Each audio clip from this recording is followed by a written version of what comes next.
Olá, sejam bem-vindos ao podcast dos Irmãos Prézia. Esse é o podcast para quem está começando o Plano Canadá. É sobre isso que a gente vai falar hoje, como devo começar o meu Plano Canadá. E eu estou aqui, meu nome é Guilherme e eu irei conversar com o meu irmão Caio.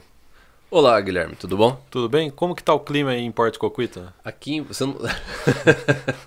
Pra quem não sabe, a gente gravava separado esse podcast no passado e sempre no início do podcast o Guilherme que estava em Vancouver, ele falava, como é que está o clima em Port Coquitlam? E agora o Guilherme está aqui do meu lado, então Guilherme, você está de frente para a janela. Fale pra gente como está o clima em Port Coquitlam. Está nublado com previsão de sol no final da tarde. Que ótimo. Então vamos conversar sobre como começar o Plano Canadá. A gente tem um vídeo no YouTube que já passou de 63 mil views, é um vídeo bastante popular, né? Para um vídeo de 40 minutos, foi um vídeo que é um bate-papo nosso andando aqui por Port Coquitlam, de 40 minutos que a gente falou sobre como que a gente vê como ideal começar o Plano Canadá. Você contou um pouco da sua história, eu contei um pouco da minha, e é um vídeo popular nosso, e a gente vai conversar com esse vídeo. A gente vai pegar o tema do vídeo e vamos trazer para esse podcast, porque eu acho que é isso que as pessoas querem saber, né? Como eu começo o meu plano, né? Eu diria que é uma das perguntas mais frequentes que a gente recebe, é como inicio o meu Plano Canadá. E aí, nesse vídeo do YouTube, a gente foi lá na nossa infância. Porque a gente fala assim, não, peraí, para. Você vai começar a falar de Plano Canadá, você vai falar da sua infância, você vai falar de como era a sua vida? Sim, a gente vai falar disso. Por quê? Para você vir para o Canadá, para você concretizar um plano como o Canadá, para você correr atrás daquilo que você precisa para o Canadá, você tem que ter uma chama dentro de você, você tem que estar inquieto, você tem que ter uma inquietação, uma paixão por realizar o plano. Não basta simplesmente, acho que eu vou para o Canadá. Eu acho que eu vou. Eu decidi essa semana que eu vou pro Canadá. A gente Não sabe existe que não é isso, assim. né? Não existe. Todo mundo que tem sucesso para o Canadá começou com essa inquietação, como que seria? Uma coceira dentro da pessoa. Fala assim, eu não estou satisfeito com a minha vida no Brasil e eu vou para o Canadá. E assim, e na maioria das vezes o que a gente observa é que a pessoa ela já tá dessa forma já há um tempo, né? É normal a gente ver isso. A pessoa normalmente não é algo assim que ela decide, eu acho que eu vou pro Canadá. Daí a pessoa ela já começa a pesquisar, não. É algo que às vezes você vê que a pessoa já há um tempo atrás ela começou a pensar, talvez morar fora do Brasil, sabe? Ou talvez sair. Você vê que a pessoa ela começa também às vezes buscar outras coisas, às vezes mudar de emprego, ou uma profissão, ou uma cidade. A pessoa ela tá querendo fazer alguma mudança. Você vê aquela mesma, você vê aquilo se refletir em outras partes da vida dela. É isso que não é algo assim, eu quero ir para o Canadá. Não é só isso, né? Eu acho que o Plano Canadá é que nem um casamento. Você precisa gostar da sua esposa, do seu esposo, e ele também precisa gostar de você. É uma coisa recíproca. E no Plano Canadá tem isso. Você tem que estar, que a gente vê como elemento essencial, tem que estar insatisfeito com a sua vida no Brasil, ver que a vida está abaixo daquilo que você esperava, e ao mesmo tempo tá com aquela vontade, aquela paixão, até vamos chamar o amor, né? O amor pelo Canadá. Sim. São esses dois elementos, né? E é engraçado, quando a gente era criança, eu lembro que eu estava assistindo esse vídeo de novo para gravar o podcast, né? Você estava falando, quando eu era criança eu já não gostava de carnaval, eu já não gostava daquele estilo de vida do Brasil, eu já me via morando no exterior. Não sei se é porque você assistia bastante filme e, né, e imaginava Sim. isso, mas assim, você nunca, e eu posso dizer eu também, nunca, como que é? Ticou, como que falaria isso em português? Com o estilo de vida no Brasil, né? Com aquele estilo de vida, né? De carnaval, né? Churrasco com muita gente. A gente nunca foi, né? Em aniversário Não. em aniversário. Você lembra?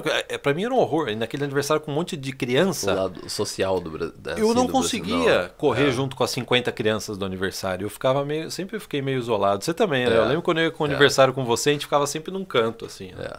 E eu lembro também quando eu comecei a gostar de música também, eu ficava vendo aqueles vídeos daquelas bandas fazendo turnê, e você vê o país, né?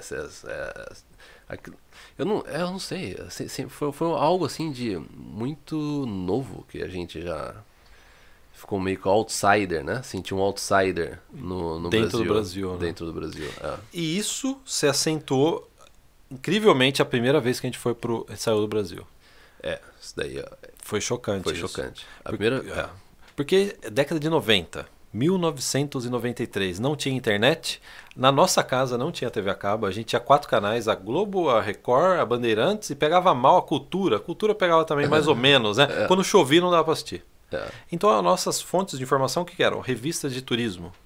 Esses canais que não mostravam nada sobre o Canadá, né? Imagina você ligar na Globo, o que a Globo está mostrando hoje sobre o Canadá, a vida no Canadá?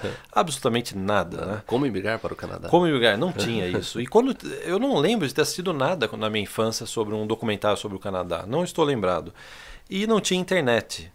E aí a gente foi pela primeira vez em 1993 para uma viagem pelos Estados Unidos, que começaria na Flórida, para agradar a gente, porque a gente queria conhecer os parques. E de lá os nossos pais com nossos tios alugaram um carro e a gente foi subindo. A gente foi para Geórgia, Tennessee, Alabama, Mississippi e depois voltou para a Flórida e voltou para o Brasil.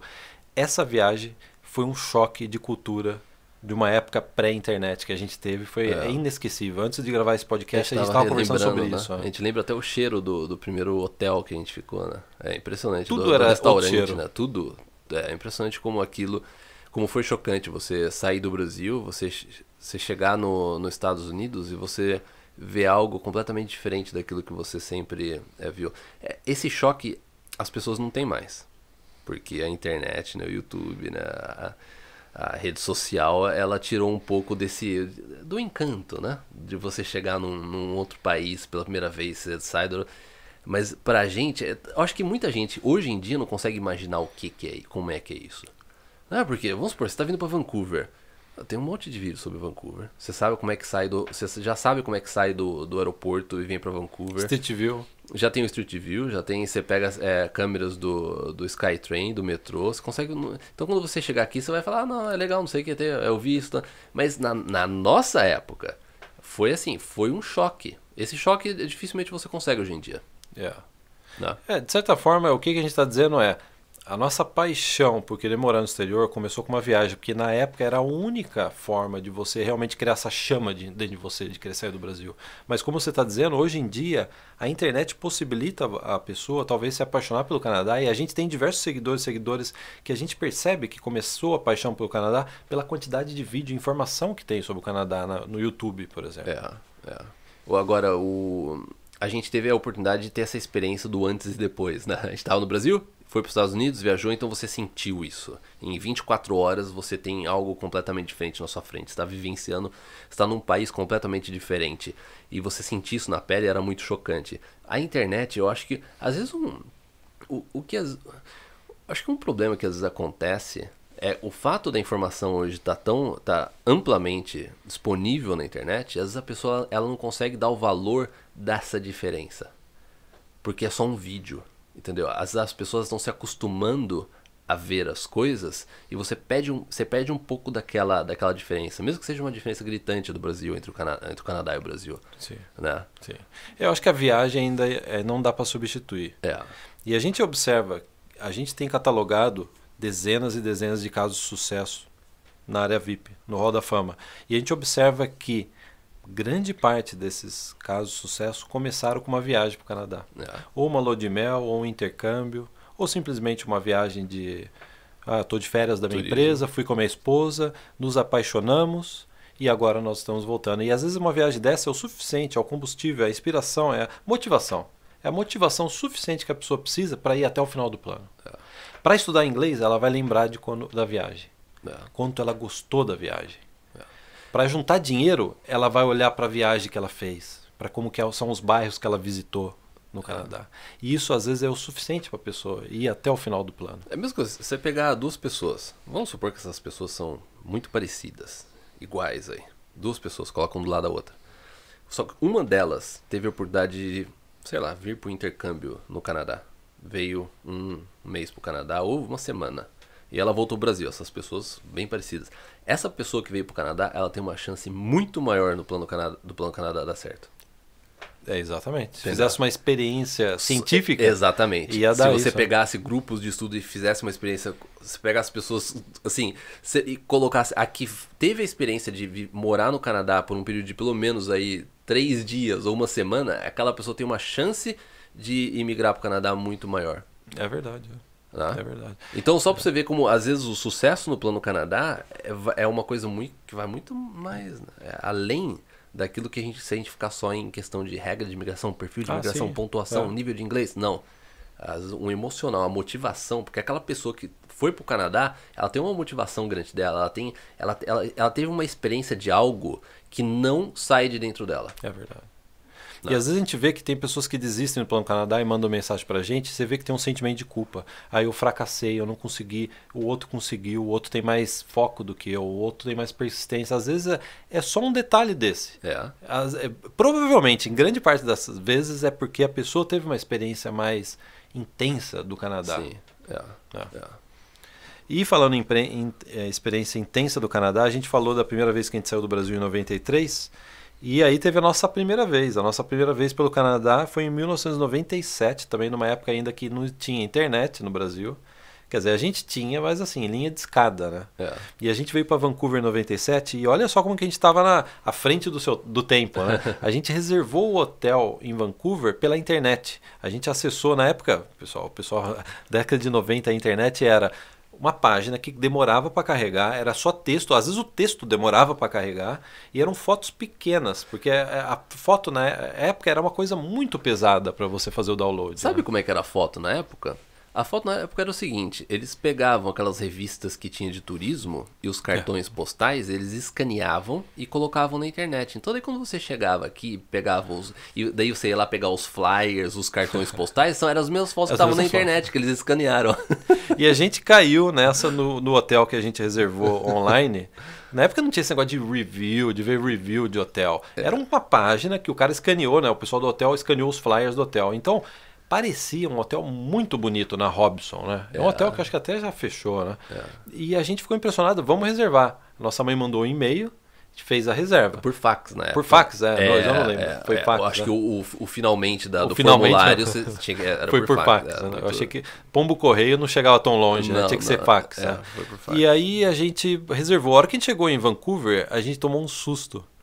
Porque o hotel era muito mais antigo do que das fotos que a gente conseguiu baixar na internet, né? E eu lembro que na hora a gente se recusou a fazer o check-in e foi pro hotel do lado. E o pessoal achou ruim. Que absurdo, não sei o quê. Blá, blá, blá. Então a gente está falando de uma época que ainda não tinha... Por que eu estou dizendo isso? A gente ainda não tinha uma noção do que seria o Canadá. Não tinha YouTube, não tinha internet. A internet era precária, né? Na época. E a gente teve sim um impacto quando a gente chegou aqui em Vancouver. Foi um impacto tão grande que você... A primeira vez aqui no Canadá, eu lembro muito bem que você falou, eu ainda vou morar nessa cidade. Eu vou morar aqui. Você tinha 15 anos de idade. Porque naquela viagem anterior para os Estados Unidos, eu tinha voltado e tinha pensado, eu não vou ficar no Brasil. Alguma coisa vai acontecer, eu tenho que morar fora. E sempre foi os Estados Unidos. Mas depois que eu vim para o Canadá, eu mudei. Eu falei, não, é o Canadá.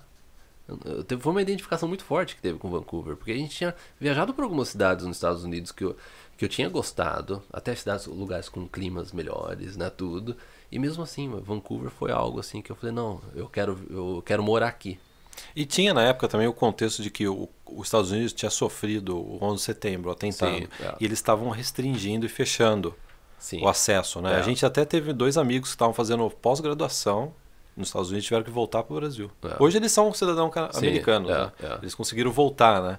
Mas eu lembro que na época tinha um sentimento muito assim, os Estados Unidos não tá querendo fechar, e o Canadá estava totalmente... Imagina, a hora que o Canadá viu que os Estados Unidos estavam fechando, venham estudar inglês, venham fazer faculdade e migrem para o Canadá, né? Era essa a sensação da época, né? Uma época que não tinha muita informação, né? E a gente via isso, né? E aí então a gente acabou de dizer quais foram as nossas motivações, nossas paixões que fizeram a gente querer ir para o Canadá. Agora vamos falar do que fez empurrou a gente para fora do Brasil. Sim. Vamos passar no tempo, você não tem mais 15 anos, Caio, agora você tem 21, você está fazendo faculdade no Brasil, e aí vai o primeiro impacto. Isso aconteceu comigo, quando você se forma ou você já está trabalhando, e você está tendo que pagar as contas, pagar imposto, e você começa a sentir o que é realmente morar no Brasil. É quando você começa a trabalhar. Uma economia fraca, né? Uma frágil. Frágil, uma burocracia imensa, um salário de poder de compra muito baixo. Poder de compra muito baixo. Quando você conseguiu um emprego, você conseguiria morar sozinho em Campinas? Não tinha como. E você conseguiu um bom emprego? Eu tinha um bom emprego. Emprego na área de TI. Mas não tinha como comprar um carro, ter um apartamento, né? Lembra que a gente tentou comprar um carro? A gente não conseguiu. Então, assim, a gente começou a ver a realidade mesmo do Brasil. Aí você projeta uma família no futuro, em cima disso tudo, aí você começa a ver, não, eu não vejo o meu futuro, eu tô falando o que eu pensei na época, eu não vejo o meu futuro aqui. Aliado também à questão de segurança. E a gente viveu em Campinas, uma das piores fases de Campinas, né, que o crime organizado controlava a cidade. A gente teve diversos casos de violência, né? Eu vi o segurança da PUC, eu estava no último ano de jornalismo da PUC, eu vi um segurança praticamente, eu tive que sair correndo. Eu lembro. O segurança ser morto, quase na minha frente. É. Num assalto num banco, o Banco Real, que ficava Tipo, o Banco bem... Itaú, não era? No Banco Real, que Real? era do estudante, né? Ah, O Banco Real ele tá. tinha um acordo com os estudantes, então sim. eles conseguiram colocar um banco no meio do campus, era campus 2 que eu estudava, da PUC de Campinas. E os assaltantes entraram, mataram o segurança do banco para roubar o dinheiro. E eu lembro de eu correndo, um cara vindo armado, e eu me entrando dentro de uma sala escondendo uma carteira. Aí eu olhei pela janela, sabe o que eu vi? Os ladrões chegando no estacionamento para roubar um carro para fugir. E tinha uns estudantes escondidos atrás de uma roda de carro, pegando pedra no chão e jogando. Nossa. E o cara dando tiro assim para cima. Assim. Acho que morreu até um segurança, não foi? Então, exatamente. Eu praticamente, depois Sim. eu voltei lá, o segurança estava, infelizmente, tinha falecido, né? É. E teve também, quando você voltando do trabalho, você foi perseguido. Perseguido por uma moto. O que, assim, eu voltava do trabalho depois da meia-noite, e teve uma vez que eu fui realmente perseguido, assim, realmente, ter que... eu chegar em casa tremendo, mas já teve diversas outras situações que você observa e fala, nossa, se eu virar aqui, ou se eu parar aqui, aquela moto, ou aquele carro, aquele cara... Era assim, era muito tenso voltar à noite do trabalho. Era uma coisa, assim, surreal. E sabe o que é pior? Hoje em dia, nesses últimos anos, piorou a violência no Brasil. Que nem você acabou de falar assim, a gente passou por uma época muito delicada em Campinas com a violência. Agora não tá melhor. Você quer a notícia? A notícia do dia tá pior. É esse que é o ponto. E Caio, você foi realmente perseguido, né? Não é que nem eu tenho um amigo que Não. fala que foi perseguido, não foi. Ele foi pra São Tomé das Letras e falou que foi perseguido. Não foi, você tava voltando do trabalho, deixando claro isso. Você tava voltando do trabalho, né? Você trabalhava até a noite. Né? Não, eu trabalhava na parte de programação até meia-noite ou 1h e saía, no dia seguinte eu tinha que ir pra faculdade, então eu dormia só 4, 5 horas e foi perseguição mesmo de moto, de eu ter que virar, sabe, vindo do castelo lá no Brasil, virar no tapetão e pisar fundo, sabe? Realmente foi assustador. E aí, a gente tá falando isso porque a gente tá contextualizando o que fez a gente sair do Brasil, né? Sem contar, desculpa te cortar, sem contar aquele dia no restaurante que a gente tava comendo. Sim, é isso que eu ia falar agora. Ah, tá. Não, pode falar. Pode contar. Estava eu, o Caio, um amigo nosso, comendo num restaurante, chegou o pessoal com metralhadora e o pessoal queria roubar. Eu nunca vou esquecer. O cara com uma revólver, ele batia no seu ombro, nesse seu ombro aqui, ó, desse seu lado esquerdo. Ele batia o revólver, falava, passa o seu relógio, e você travado, assim. E eu não tinha relógio. Eu tava sem relógio. Tava sem relógio? Mas eu lembro dele batendo com o revólver. Porque assim. a gente foi só acompanhar um amigo que foi comer lá. Eu lembro que ele passou em casa e falou, eu tô indo comer lá, vamos lá, a gente conversa. Eu nem fui, a gente nem foi pra comer nada, né? Então, nem levei carteira, eu tava de chinelo, short e camiseta. Foi aquele dia também. E daí, claro, acho que foi a gota d'água. Foi a gota d'água e mais, Caio. Para contextualizar, a gente começou a trabalhar no Jornal de Campinas. Sim. E quando você trabalha no jornal, você sabe de tudo que está acontecendo na cidade. E aí isso daí colocou na nossa cabeça a real da cidade. Você conhece todas as notícias e as notícias que não são publicadas. Exatamente. E nessa, então, a gente falou da paixão pelo Canadá, o Brasil colocando a gente para fora. Foi assim que a gente sentiu na época. Né? Porque o ponto é o seguinte, ninguém quer sair do Brasil. Eu não queria sair do Brasil. Não. Eu não queria ter que sair do Brasil, o Guilherme também não, meus pais também não. Entendeu? Esse que é o ponto. Às vezes você tem que analisar as coisas de uma outra forma. A gente tá aqui hoje, a gente ajuda os brasileiros a virem para cá, mas eu não queria ter saído do Brasil. Para mim seria muito mais confortável ficar no Brasil. Se o Brasil tivesse segurança, se o Brasil não fosse um país perigoso, se tivesse um pouco mais de ordem, a gente não precisa ser um Canadá da vida. Não. A gente não aturaria. Você atura, você é a vida, sabe? Você vai ter algumas dificuldades e boa. Mas a situação do Brasil ela é extrema. E até hoje, entendeu? É pior até. Eu morro de saudade dos meus amigos, dos parentes. É. E até eu sempre brinco, né? Também da culinária brasileira. A gente sempre Sim. conversa com o nosso amigo Flávio, ele fica mandando foto de pastel. Flávio, para de mandar foto de pastel, de feijoada, de bife à parmegiana, que isso daí é tortura com quem mora no Canadá. Outro dia, para deixar o Guilherme pé da vida, eu fiz um pastel aqui em casa. A minha esposa tá fazendo aquelas culinárias japonesas e eles usam uma massa que é parecida com pastel, né? E eu fiz um pastel de queijo, tirei uma foto e mandei pro Guilherme. Acho que na última década foi a vez que eu tive mais bravo.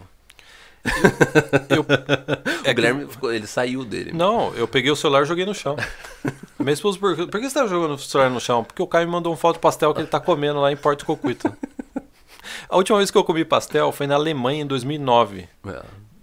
Os brasileiros, encontrei no centro da Alemanha, Berlim.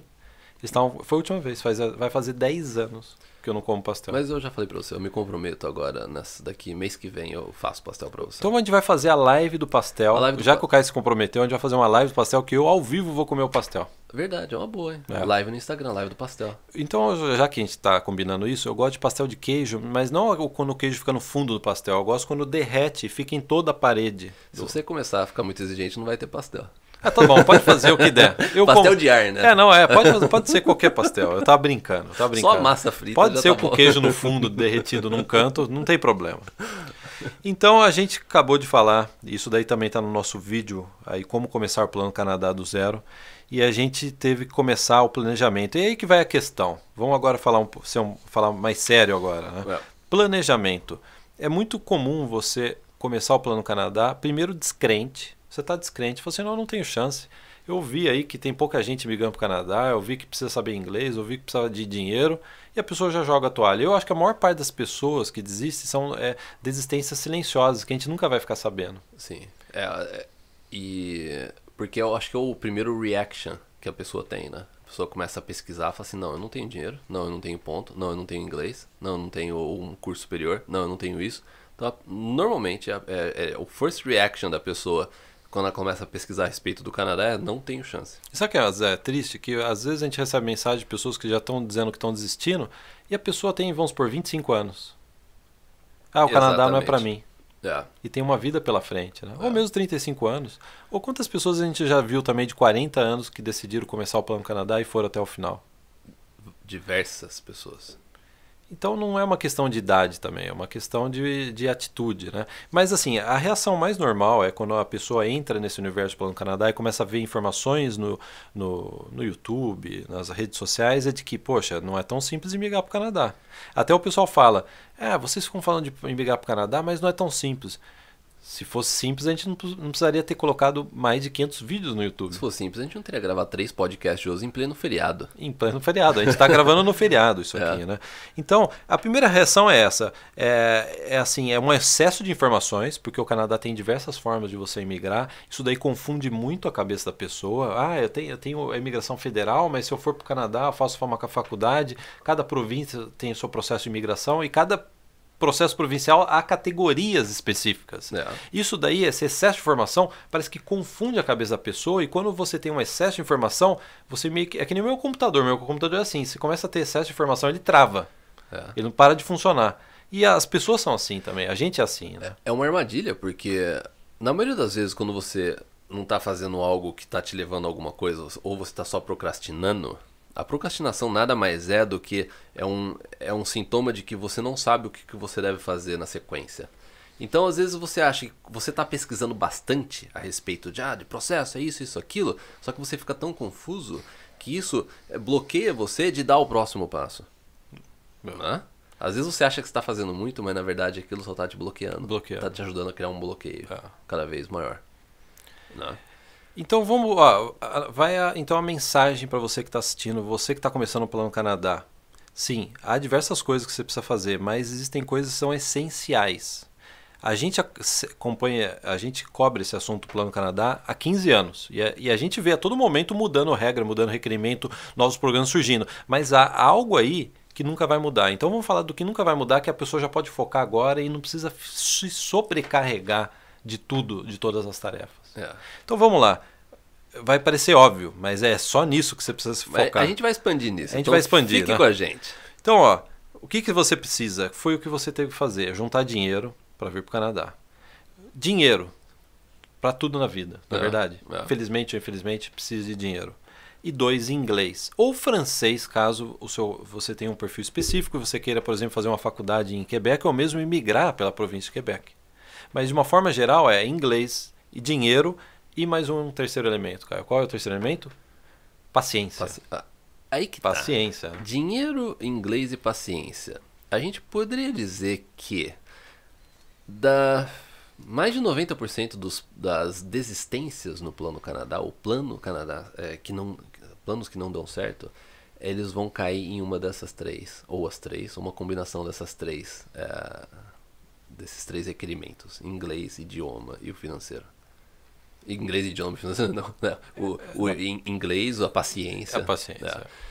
E a parte financeira. Então, é aquele negócio, se você não prestar atenção nesses 3 fatores, existe uma chance muito grande das coisas não darem certo. Não adianta você ter a parte financeira, só que você não ter paciência. Quantos casos que a gente já não viu que a pessoa tinha dinheiro, só que ela não tinha paciência? Né? Então, assim, o Plano do Canadá, se ele tiver que falhar, ele vai falhar num desses 3.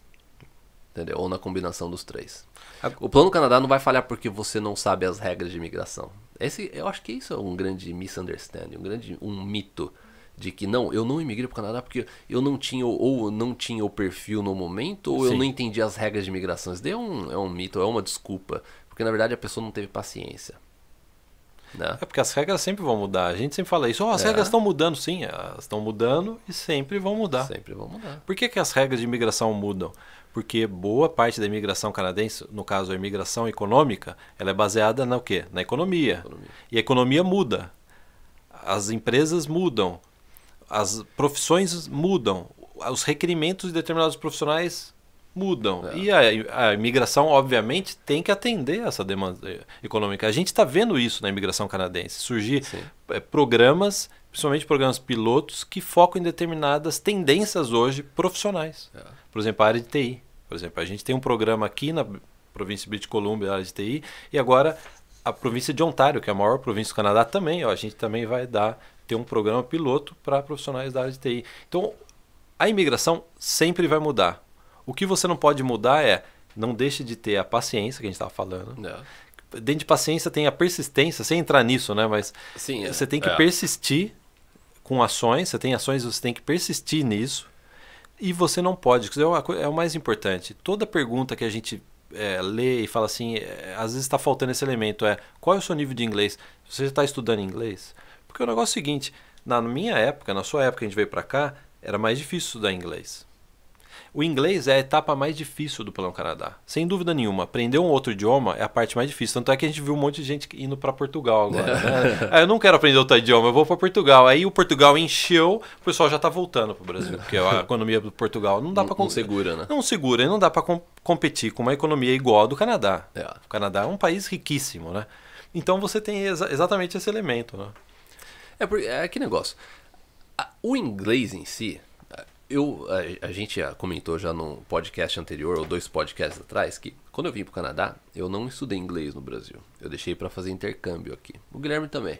Né? Então você pode até executar o seu plano Canadá sem inglês, mas ao mesmo tempo, no podcast passado, a gente falou que um dos maiores erros nossos, 2 podcasts, que um dos maiores erros nossos no plano Canadá foi não ter investido no idioma ainda do Brasil. Porque a gente tem mais de 11 mil clientes na área VIP. E uma das coisas que a gente vê com frequência é a importância do idioma, de você investir no idioma ainda do Brasil. Porque você economiza dinheiro, muito dinheiro, estudando do Brasil, tempo, você se prepara melhor para o mercado de trabalho. Se você for fazer uma faculdade no Canadá, você vai conseguir entrar de forma mais fácil, você vai gastar menos. Então é algo extremamente importante, que a gente assumiu como um dos erros nossos no Brasil foi não ter estudado inglês. E a gente pagou um preço por isso. Ah, sim. A gente pagou um preço muito alto por isso. Tempo. É o tempo que você vai ter que usar aqui para aprender inglês. E o tempo é a coisa mais preciosa. O tempo é a coisa mais preciosa. Então, você precisa ficar muito atento. Por mais que a gente não fez isso 15 anos atrás, a gente recomenda que você faça e não deixe isso de lado. Agora, como o Guilherme disse, quando você fala paciência, tem um monte de coisa. Tem a persistência, né? Você ter a paciência, você acreditar em você, você mudar sua rotina, você mudar sua atitude, sua mentalidade. Então, por mais que eu cheguei aqui com inglês básico do básico, então foi um erro que eu cometi, mas eu tinha outras coisas ao meu favor. Eu tinha muita paciência, eu tinha persistência, eu sabia o que eu queria. Baseado naquela história que vocês acompanharam no início desse podcast, dá pra imaginar a vontade que eu tinha em sair do Brasil. Então isso acabou superando os meus problemas, entendeu? E eu acho que uma das atitudes que você tem que ter enquanto você está no Brasil, porque a gente sabe, quando você está no Brasil e você começa a estudar inglês, ou você... Porque... Vamos partir do seguinte princípio, se você começou a pensar no Plano Canadá agora, você sabe que não é algo que você vai executar da noite pro dia. Você não vai chegar e falar assim, eu vou pro Canadá, semana que vem eu tô lá. Você sabe que não é algo médio e longo prazo. O ser humano tem uma dificuldade muito grande em lidar com coisas a longo prazo. Todo mundo tem, entendeu? Então, e o que acontece durante o Plano Canadá, enquanto você está estudando inglês, você fala assim, eu vou precisar economizar dinheiro por 2 anos, eu vou precisar arrumar um emprego extra para conseguir dinheiro. E durante esse tempo, tem muita gente que acaba se perdendo. E tenta imaginar que isso é uma coisa temporária. Não é algo que você vai fazer para sempre. Imagina, eu vou fazer isso por 6 meses, 1 ano. Você vai colher os frutos disso. Pode ter certeza. Põe da seguinte forma, mesmo que... vamos supor, você estudou inglês por 1 ano. E por algum outro motivo, vamos colocar um motivo aí que você não tem controle, alguma coisa, ou você falou assim, daqui 1 ano, 1 ano depois você fala assim, eu não vou pro Canadá. Você aprendeu um novo idioma, entendeu? Você já saiu ganhando, porque você aprendeu um novo idioma, você aprendeu inglês. Eu particularmente, eu acho que eu ter aprendido inglês foi uma das coisas mais importantes que eu fiz. Porque se eu for começar a ver o que eu aprendi nos últimos 10 anos, desde quando eu aprendi inglês, tudo em inglês. Foi tudo em site que falava inglês, que eu tive acesso, eu pude comprar o curso ou no YouTube, num canal em inglês, que antes eu não tinha esse acesso. A verdade é, se você só fala português, você fica muito restrito do ponto de vista de informação na internet, porque a gente tem uma internet hoje, né? Em boa parte em inglês. E quando eu estava no Brasil trabalhando, economizando dinheiro, eu estava fazendo hora extra, eu trabalhava, no jornal onde eu trabalhava, pelo menos 9 horas por dia. Eu fazia freelancer também, então eu não tinha mais final de semana, eu pegava os plantões de final de semana, só que eu sempre coloquei uma coisa na minha cabeça, isso é temporário. Até quando eu cheguei no Canadá, eu até estava comentando uma história que eu contei pro Guilherme, de um vídeo que eu tinha feito para a área VIP há uns anos atrás, que eu tinha ido para Vitória, uma cidade aqui perto, e eu fui entrevistar um assinante da área VIP para a parte de entrevistas da área VIP, então eu fui lá para Vitória. Fiquei alguns dias lá e eu fiquei num hotel bom e tal. E no hotel eu liguei a câmera, eu gravei um vídeo porque eu tinha umas lembranças. Porque uns anos antes, quando eu ainda era estudante aqui de inglês, eu fui numa viagem para Vitória com um amigo meu para lá.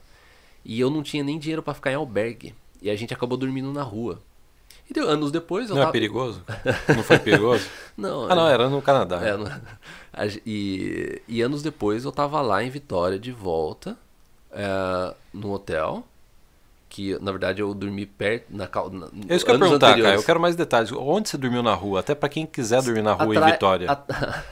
Uma dica de qual é um lugar bom pra dormir em Vitória? Não é nem de dormir na rua, sabe? Você ficar sentado assim e dar uma cochilada e depois ficar andando, sabe?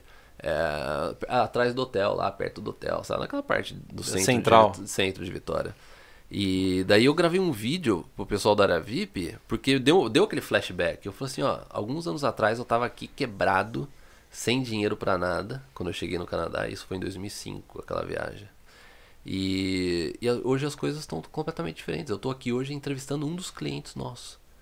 Então, a mentalidade que eu tinha na época, isso é temporário, entendeu? A dificuldade inicial, a dificuldade financeira, todos os obstáculos, pensa que isso é temporário. As coisas vão passar, as coisas vão melhorar. Cara, se eu tivesse com 18 anos, terminando o colegial agora, e os meus pais falaram assim, você vai fazer o quê agora? Você vai fazer faculdade? Eu falei, não vou fazer faculdade, eu vou ficar em casa. Eles já iam ficar bravos, né? Mas eu ia explicar. Eu vou ficar 1 ano em casa estudando inglês. Você ia conseguir? Olha o silêncio. Eu não sei se eu conseguiria, mas é melhor do que ir para a faculdade. Sabe por quê? A faculdade é caríssima, vai custar milhares e milhares de reais. E isso dá inglês, o máximo que vai acontecer é que nem você falou, não aprender direito como eu deveria, né? A verdade é essa, né? Eu posso até fazer um intercâmbio, mas a última coisa que eu faria se eu estivesse terminando o colegial hoje é ir para uma faculdade no Brasil. Se o meu plano é de ir para o Canadá. Sim. Eu jamais faria uma faculdade. Ah, sim, seu plano de vir para o Canadá. Porque, sabe qual é o ponto? Se você compara com uma faculdade, o investimento de estudar idioma é muito mais baixo.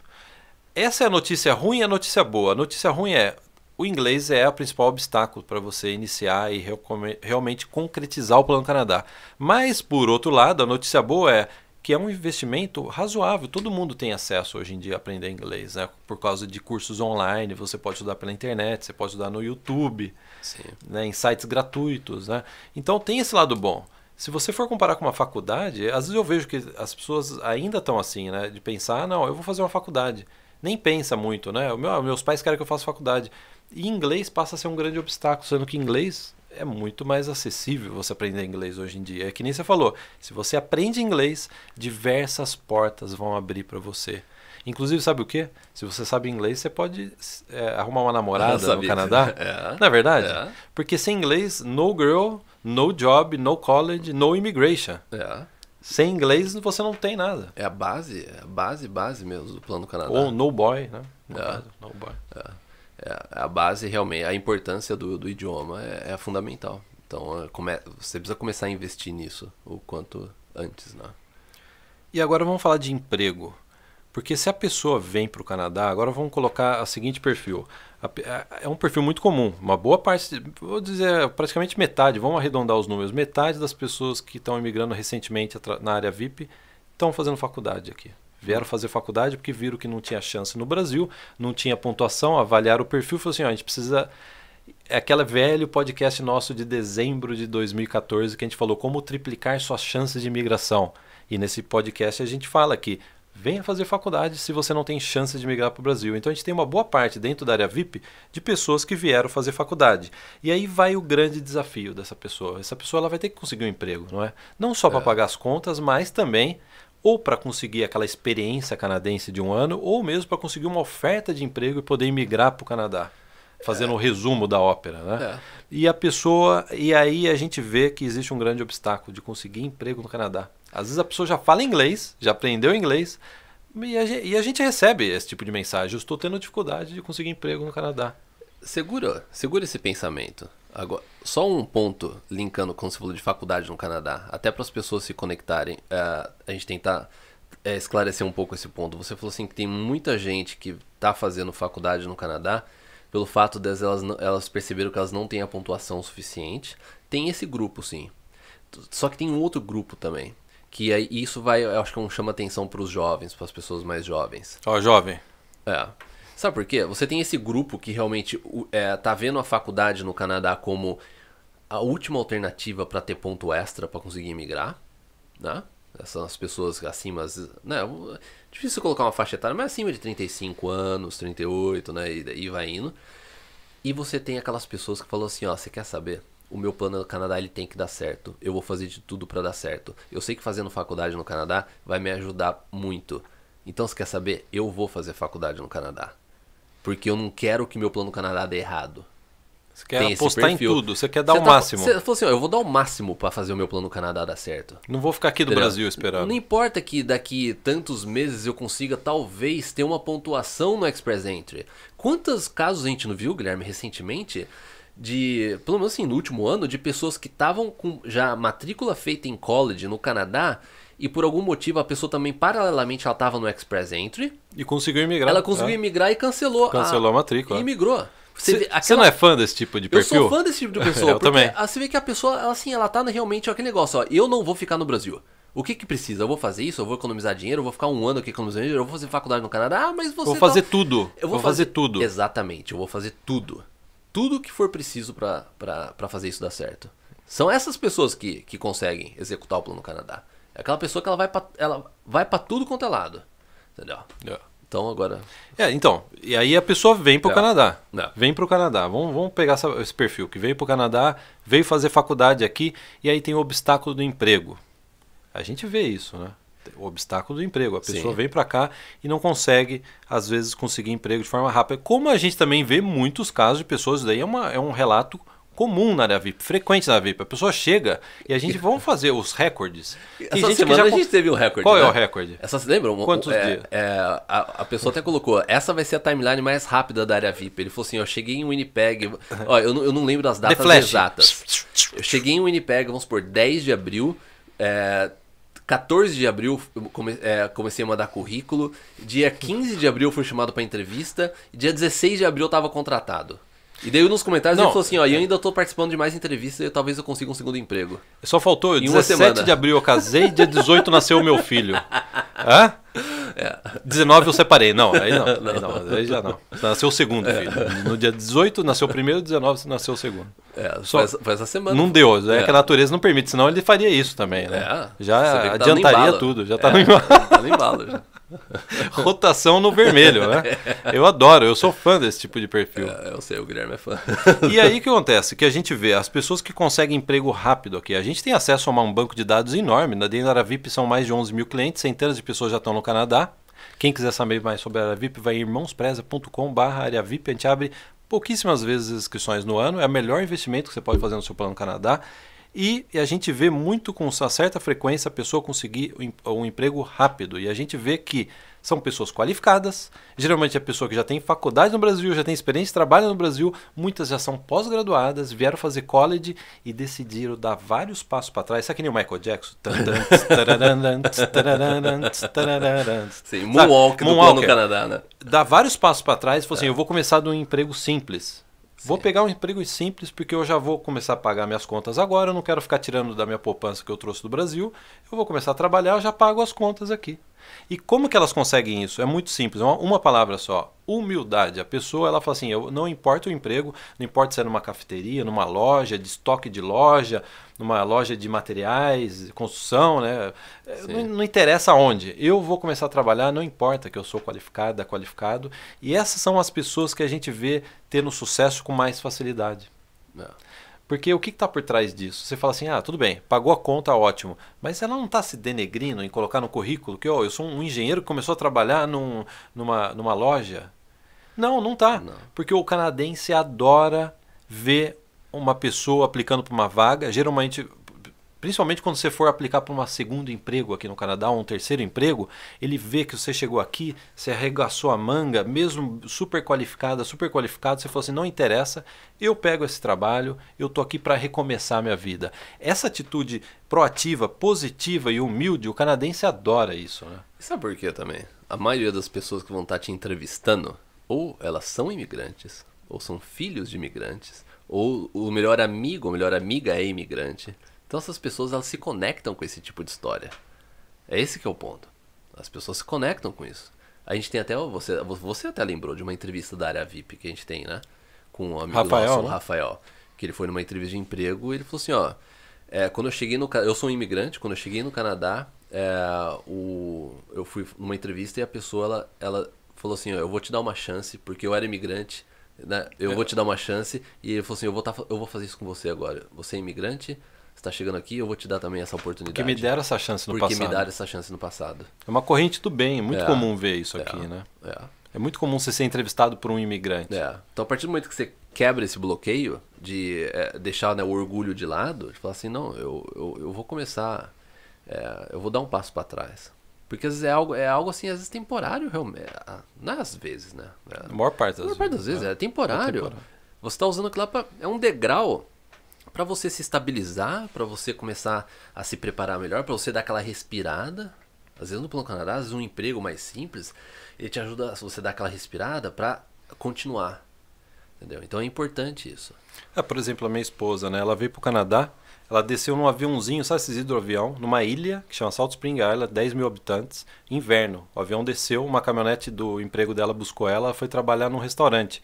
Ela trabalhava o dia inteiro no restaurante que ficava no canto da ilha, num lugar remoto, e o quarto dela era em cima, ela não saía daquilo lá. E olha que interessante, ela emigrou para o Canadá, através de uma empresa nessa ilha, e não foi o restaurante. Uma pessoa que trabalhava numa outra empresa, que ela estava servindo a mesa, ela sempre ia lá comer, ela conversando com a a pessoa gostou dela e um dia a pessoa falou, pô, a gente está precisando de uma pessoa no quadro administrativo da empresa. É uma empresa que tem viveiro de peixe. Sim. Eles fazem carne de peixe, né? Não viveiro. Eu até já fui lá, já ajudei, né? Fiz um trabalho voluntário quando eu ia final de semana para lá e tal. E aí ela falou assim, não, ela não estava aguentando mais ficar lá no restaurante, eu vou. Conseguiu um emprego, era um emprego na área administrativa, ela conseguiu depois de um ano, mais ou menos um ano, ela conseguiu uma oferta de emprego, uma carta da empresa. Com essa oferta de emprego, ela emigrou através da província de British Columbia, numa empresa num lugar remoto do Canadá. Por quê? A minha esposa decidiu, quando veio para o Canadá, eu vou começar de baixo. Vou começar limpando banheiro, servindo mesa, que é um trabalho super digno. Se o meu filho puder fazer isso, eu vou colocar meu filho para trabalhar nisso. Porque a humildade é a base de qualquer sucesso grande que você vai ter na vida no futuro. Então, eu acho que fica isso, né? Eu acho que a gente está falando nesse podcast de primeiros passos, como começar o seu Plano Canadá. Vamos parar nesse ponto, Caio? Sim. Porque esse é o começo do Plano Canadá, é o início do seu trabalho aqui no Canadá. Depois a gente deve, inclusive, gravar um podcast indo mais a fundo nessa questão de emprego. Técnicas de emprego, todas as técnicas eficientes, estratégias eficientes de conseguir um bom emprego no Canadá. Vamos deixar para um outro podcast. Sim. Vamos parar nesses primeiros passos, né? Nessa primeira ajuda que a pessoa precisa no Plano Canadá. Porque esse início, ele é o mais difícil. O início ele é o mais difícil. Você no Brasil agora, você decidiu que você quer vir para o Canadá, eu acho que o grande obstáculo está aí. E na maioria das vezes, o grande obstáculo é você mesmo. É você trabalhar com essa paciência, né? Não vai ser a regra de imigração que vai barrar você. Acredite na gente. A gente, como o Guilherme diz, a gente tem mais de 11 mil clientes. A gente trabalha com isso todos os dias nos últimos 15 anos. Então a gente pode garantir para você que o que barra as pessoas falham antes na própria mentalidade, na própria atitude do Plano Canadá ainda do Brasil. Porque às vezes você acha que você está concorrendo, não, eu estou na imigração canadense, estou concorrendo com indianos, com chineses. Não, você não está nem concorrendo, você está concorrendo com si próprio. Você está tentando ainda se convencer a ir para o Canadá, você está tentando ainda começar a estudar inglês, a juntar dinheiro, a aceitar a ideia de ir para o Canadá. Você está batalhando contra você mesmo para estudar inglês todo dia. Porque quando você senta para estudar inglês todo dia, o que vai acontecer? Vai ser uma briga interna sua. Com certeza. É verdade. Devo ou não devo? Ah, não, hoje vai ter um churrasco com os amigos, ou hoje vai ter alguma coisa, vai ter algo na TV que eu quero assistir, porque não é o que a gente fala, não é sexy estudar inglês. Não é. Né? Não é uma coisa que você fala assim, uau, nossa, eu não vejo a hora de chegar à noite para estudar mais inglês e eu tô super cansado de ter trabalhado o dia inteiro, mas eu não vejo a hora de abrir aquele livro, abrir aquele site e estudar. Não é uma coisa que vai... Então, é aquele negócio, a briga é com você mesmo. É você deixar as coisas de lado no Brasil para conseguir um emprego extra, por exemplo. Você trabalha, conseguir um emprego extra no final de semana, sabe? Fazer uma renda extra, procurar algo para fazer uma renda extra enquanto você está no Brasil. Isso vai fazer com que você tenha que falar não para muita coisa. Você vai ter que falar não para churrasco, não para saída, não para outras coisas. É aí que tá. O Plano Canadá, enquanto você ainda está no Brasil, você vai ter que aprender a falar não para muita coisa e começar a falar sim para as coisas que vão colocar você cada vez mais perto no seu Plano Canadá. Então, a briga é interna. Durante o Plano Canadá, principalmente nesse início, é uma briga muito interna. Cara, você tá falando de briga interna. Eu lembro quando eu estava estudando inglês, às vezes nem tinha briga interna dentro da minha cabeça. Um lado meu falava assim, eu não tô afim de estudar inglês. O outro lado falava, beleza. Era uma coisa super assim, super harmônica, né? Super harmônica. Então, por esse podcast, vamos fechar com essa história da briga interna? Vamos. Então, só para finalizar, esse podcast, a versão em vídeo está disponível no nosso canal do YouTube. A versão em áudio está no iTunes, Google Play, também no Spotify, onde mais no Stitcher. E talvez, quem sabe, nesse podcast já está disponível no Deezer. Vamos ver, vamos cruzar nossos dedos. Ops, bati até no microfone. Você falou do Deezer, eu bati no microfone. Então é isso, Guilherme? Então é isso. Não deixe de conhecer mais sobre o nosso trabalho no site irmãosprezia.com. Lá tem todas as informações, tudo que a gente fez nas últimas 1 década e meia, ajudando brasileiros a vir para o Canadá. Então, grande abraço, até o próximo. Tchau, tchau. Tchau, tchau.